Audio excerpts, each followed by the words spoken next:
Hi there, welcome back. Scott from Wessex Blades. Welcome back to my little workshop for a bit of a chat. The week just gone, I haven't been very well, so camera would have been hard, streaming eyes and all the rest of it. So the sort of start that I did with prepper questions and responses obviously has had a bit of a gap because I was not very well. The other thing was you had the occasional, how can I put it, someone who's sort of on the verges, on the borders of prepping and not quite really versed on the no, we're not all out waiting to kill zombies and you know, and letting their mouth run away with them a fair amount, of which those comments I don't want on my channel. So rather that sort of balls to the wall Walking Dead effect didn't end up as part of the comment section, so I blocked a few on there. The other thing I wasn't I've never really been happy about is when someone starts using the impetus of a video on my Instagram, Facebook or channel or YouTube channel, and they're trying to get attention for their own efforts. You know, like, check out my site. I'm not having that, so I get rid of those comments. If anybody starts, you know, making a name for themselves and putting back into the community, then they'll get a deserving shout out in time. But I got to the point where people were, had a little bit of sort of momentum, those vids, and comments were going backwards and forwards, and I was, oh, check out my channel, and trying to forward traffic to their area. You basically do the work yourselves is my sort of approach on that one.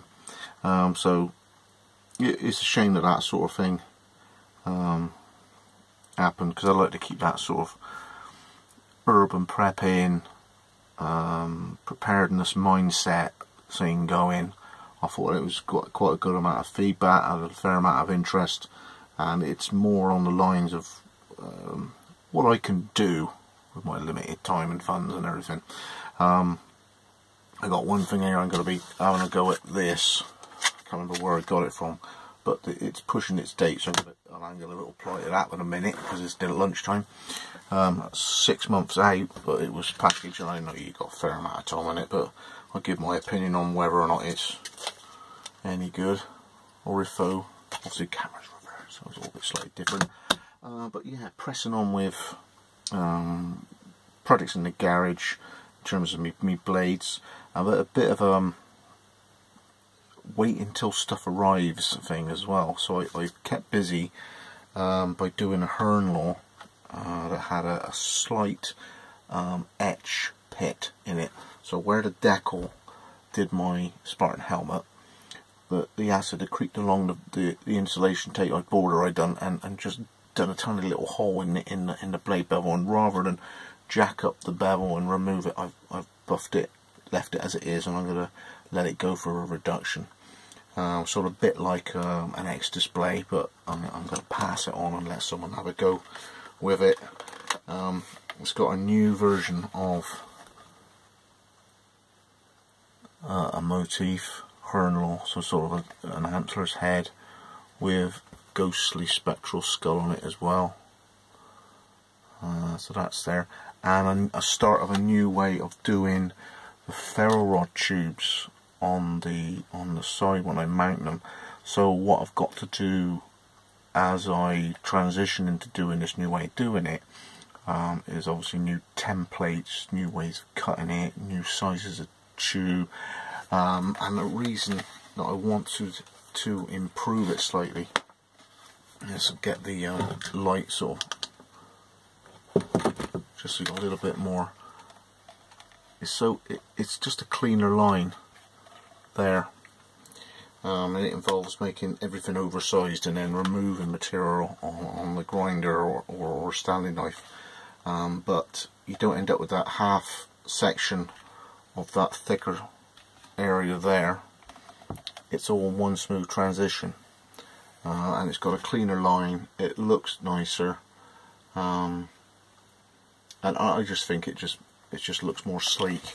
So I've got to redo all the templates that would have that that wider bit there as the ferro rod is mounted. So I've got that to do again. I'm waiting for my tax return at the moment, so I'm in a little bit of a stage of waiting until, in order to do a fair amount of ordering, settle up with Duncan. All I've got lever wise now is this, so I've got enough to maybe get 2 sheaves out with my next batch until this blinking tax arrives. So I've kept busy and done this, so at least I can move this on. But that's the sort of position I'm in at the moment, just waiting for things to go my way, so I can actually move forward, as it were. Still got a few ferro rods to go over there. So if I should show this HerneLore, there's the sheath with my stitching. Because the handle was a light colour, I've gone with that with tan colour, fawn colour thread. It's fine. Go ahead, have it. Wessex loop stitching pattern on the back.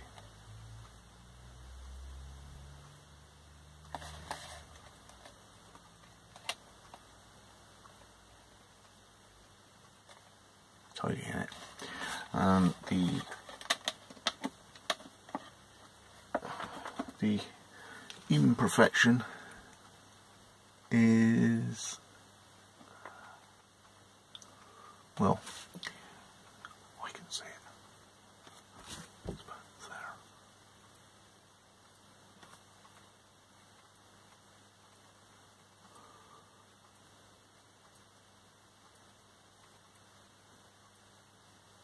Well, I can see it. It's there. It's basically it's a sort of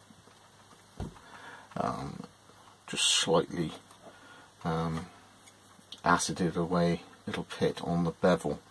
But I say I didn't want to completely grind away that whole bevel of the knife and make the knife completely different than what a HerneLore is. The wood is the sported beech that I've had for the last few years.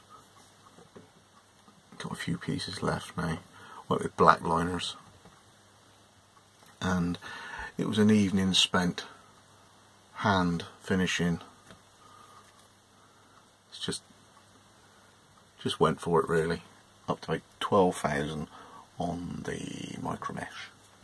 Just went for it really. It's slightly sharp. I had a play with a Greg's bag just now. Greg's bag. Yeah. Apparently the axe I sharpened the other day is quite sharp as well. Yes. Yeah. He's alright now. Yeah. He's an axe sharp, so you can carve and do stuff. Got a little ferro rod in matching wood, black liners. And yeah, it's going to be a transition when it comes to sheaths, and you'll get a nice cleaner line. It'll go down slightly further, but as the first one of doing it, I'm working the whole thing out, and I had to make one to know where I was going and what I was doing. As I say, an uprated Hern-esque hunter motif. That'll stand out a treat at the Gaverns, I think. So anyway, that's available. I'm going to say $2.30 posted.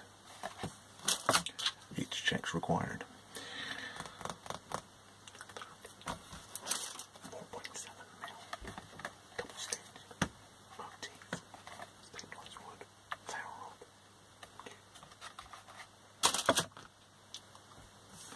There, that's available now.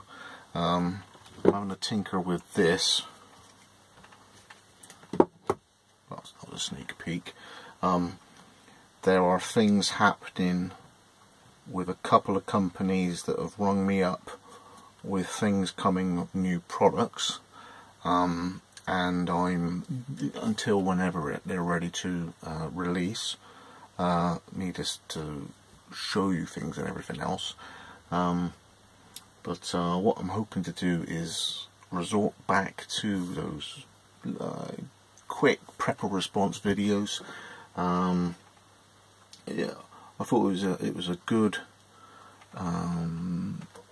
a sharing sort of thing of information, new ideas, and what I'd like to have is that a question would lead on each time, as a sort of a series. It's just a shame that I was ill last week, and there were a few idiots. So if I maybe do, not necessarily every day, but maybe sort of 1 or 2 a week when I get the time to fit them in, and then it's uploading as well.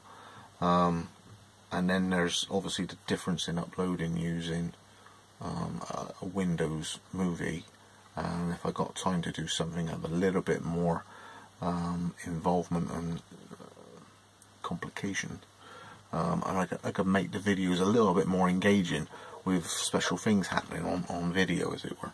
But that's the state of affairs at the moment. Waiting for me tax to come back, needing leather, needing funny stuff in the garage, looking forward to improve a few bits and pieces, a few machines, and bless it if Robert Radcliffe didn't show his new cutting mat this week.